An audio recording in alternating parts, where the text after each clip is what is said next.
Hey guys, I'm Janet on occasion, and today we're having a look at some Three Kingdoms stuff. That's right. So this is gonna be a new series. Can do who is X name here? Yeah, because well, I was trying to ask my community who they wanted me to play as when Three Kingdoms comes about, and no one knows who the heck anyone is. That's the thing, they're not in the zeitgeist, right? The cultural zeitgeist. We don't know any of these characters. Not really, not in the West. They're not household names, right? So what's quite handy is Total War have gone and put a blog up on their Total War Academy site with, a load of the lords, which is really cool. So we're going to have a look at them, and hopefully that'll give you guys some ideas of who you want me to play, or you might just be here to learn a bit about the lords if you can't be bothered to read, you know. Also, I've been trying to learn the pronunciations of everything, but take it all with a pinch of salt, because do not know how to speak Chinese. But I am taking this seriously, and hopefully it'll improve as time goes on. I keep checking different pronunciations. I'm trying to work on it as best I can, because I want it to be as good as it can be, you know, here. It's, it's important to me to get this right. So anyway, Cao Cao. Cao Cao is our first one that we're going to look at today. So, there is a disclaimer that all details included below are subject to change, development continues, and should not be considered final. But, I mean, I'm sure most of them are pretty much the same, right? Let's just assume that. I think this blog was put out ahead of their previous release date that they obviously put back. So, you know, we'll see. So, right, straight away, Cao Cao. He is a ruthless strategic genius and expert manipulator, the invisible hand secretly guiding the actions of many. Using his credibility, he's able to shape diplomatic relations between warlords. When sufficiently respected on the diplomatic stage, he's able to instigate proxy wars between two rival warlords. Which sounds awesome, right? So hero class, commander. So there's a bit of a rock, paper, scissors thing with the different classes for the different heroes and legendary heroes, of which Cao Cao is one. So yeah, that'll be something we'll get into, and probably when we actually get into gameplay of this game. So anyway, nickname, strategic mastermind. Not much of a nickname. It's longer than his real name. You'd think his nickname would be something like Tsowie or Cao Dog, but no, it's strategic mastermind apparently. His playstyle. Cao Cao is a brilliant strategic commander, excelling in war and politics. His main strength lies in diplomatic exploitation. He divides and conquers, manipulating relationships between factions by spreading rumours of disunity between them. This can fray their relations to the point where war is all but inevitable. Of course, Cao Cao can also influence relationships to forge stronger bonds between warlords. He's an excellent melder of emotions and can make others think more positively of himself or his allies, allowing him to get better diplomatic deals from those targeted. Playing as Cao Cao is all about long-term strategic planning, preparing for war far in advance by setting the diplomatic stage to strike, while expanding your realm slowly but steadily. His agricultural garrisons help him make his farms more defendable and give stronger boosts to his armies. These unique abilities can be taken even further. With Cao Cao's faction, you can instigate proxy war between two warlords. In desperate times when swift action is needed, rather than making two factions like each other less and hoping they might go to war, you can directly trigger it without anyone knowing it was your doing. Because of this, you can conceivably win the game without ever being involved in any major conflicts. By systematically driving factions against each other, by manipulating others into attacking him and calling his allies to defend him, and by later confederating or vassalizing the fractured remnants of once great factions, Cao Cao can grow in territory and power without fighting a single battle. That sounds kinda cool, doesn't it? That does sound very cool. So, who is he? Good point. So, Cao Cao was born in 155 CE in Chao? No, wait, what is Q? I've forgotten how to pronounce Q. We're going to say Cao. Actually, I think it's a CH, isn't it? Q. So, Chao County, Han Empire. His father, Cao Song, was a foster son of Cao Tong, one of the favoured eunuchs of Emperor Huan, who I guess is Mexican, I don't know. It is said that Cao Song's original family name was... Now I practice this a million times, because it looks nothing like what it says. It's Xiao. I think that's correct. Anyway, Xiao. This makes Cao Cao related to two of his most trusted generals, Xiao Dun and Xiao Yuan. His family was closely intertwined with politics, and Cao Cao studied hard, maturing into a powerfully cunning and shrewd statesman in his own right. Cao Cao has seen emperors fall and tyrants rise. He has witnessed power grasped by the undeserving, and it is this world of chaos through which he plots a path to order. Regarded as a strategic genius, Cao Cao pursues victory at any cost, and ensues that ends always justify the means. Though some call him ruthless, he is nevertheless mindful and considerate, maintaining agricultural garrisons to protect both his supplies and his people during troubled times.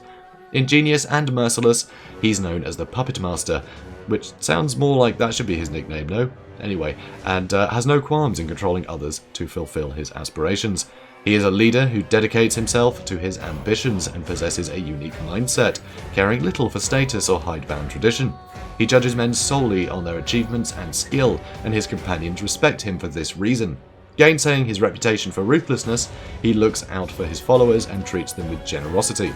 Despite their rivalry, Cao Cao and Liu Bei are very similar in this regard. They are both supported and trusted by the people. Guanxi. Cao Cao is great friends with two powerful generals, Xiahou Dun and Xiahou Yuan. He's particularly close to Xiahou Dun, who has served with Cao Cao for his entire military career, and is one of the few who truly understands the reasoning behind his actions. Bit of a formatting error on this one, which I'm guessing they'll get around to fixing at some point. In this section, we focus on the hero's relationships most important to Cao Cao at the start of the game, as defined by Guanxi, the Chinese concept of dynamic interrelationships. Unlike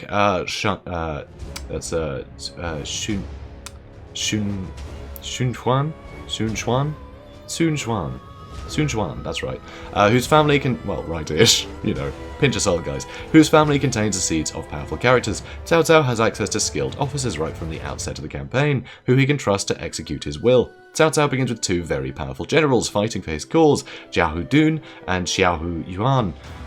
He's particularly close to Xiahou Dun, who has served with Cao Cao his entire military career, and is one of the few who truly understands the reasoning behind his actions. Cao Cao is known for surrounding himself with heroes of great talent. While Cao Cao's immediate family is still important to him, the support of Xiahou Dun and Xiahou Yuan mean he is in a position to deploy more officers earlier in the game than Shen Zhuan and many of the other major warlords. These officers can be given their own armies to lead, allowing you to expand and defend on multiple fronts.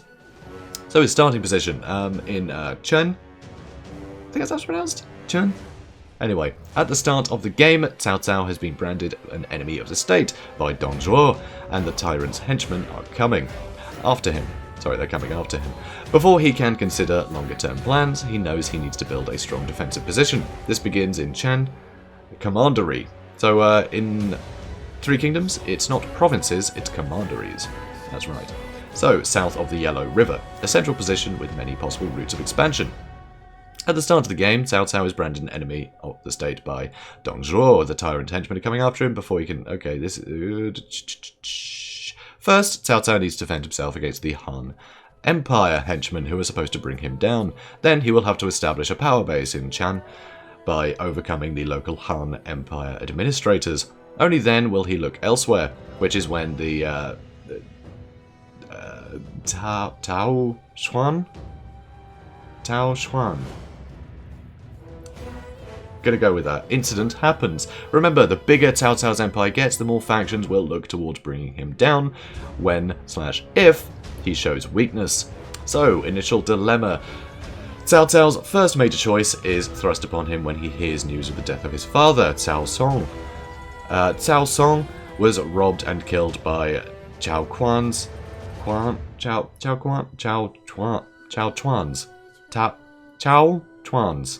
Not sure. Anyway, soldiers on Cao Chuan's orders, but perhaps not. When you ride to war and avenge. Do you ride to war and avenge your father's death? Or will you bide your time while you build your empire? Interesting. May or may not have been him. Anyway.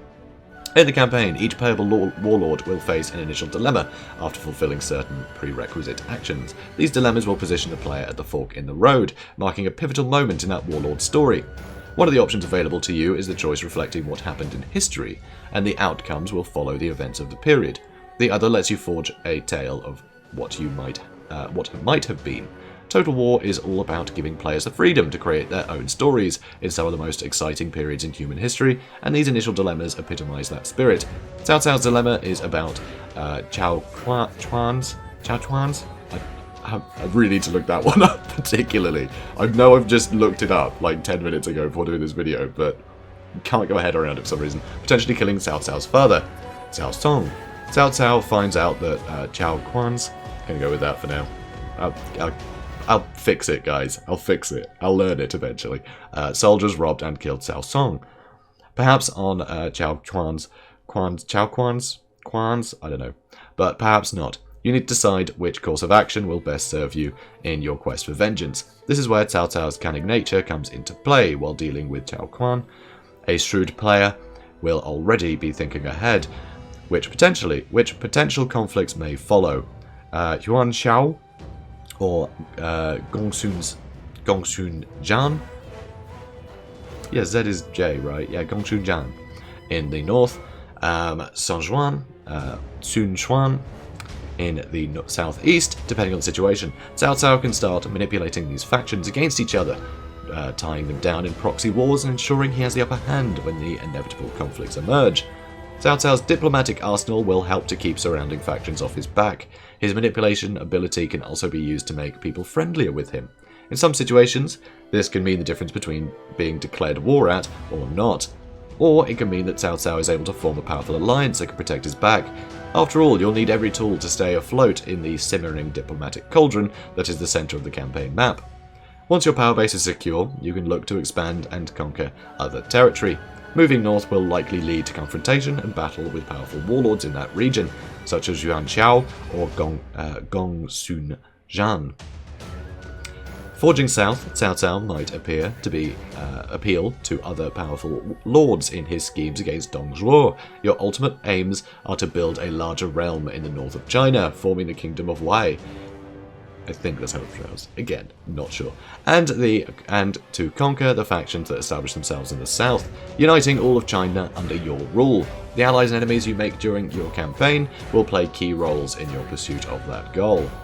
So what kind of player is Cao Cao for? Huh? Hopefully, could be me, if, that's what you guys want me to play as anyway. Here's the choice of corruptors, conjurers, and puppeteers. Those who prefer to employ sly methods, pulling strings in the shadows and manipulating others to ensure the future of Wei Kingdom. So there we go. There is a nice thing of further reading here.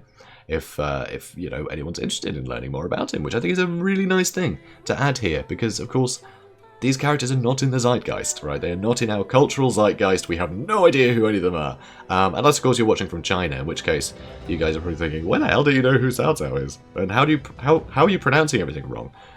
Anyway, so yeah, pretty cool stuff. He seems like an interesting fellow, and yeah, it'll be interesting to play him at some point. So guys, I hope you enjoyed this. That's been your introduction to Cao Cao. And yeah, I guess I'll see you in the next one, where we'll do this guy, Gongsun Jian. Should be great. I'll see you there. Have a good one, guys.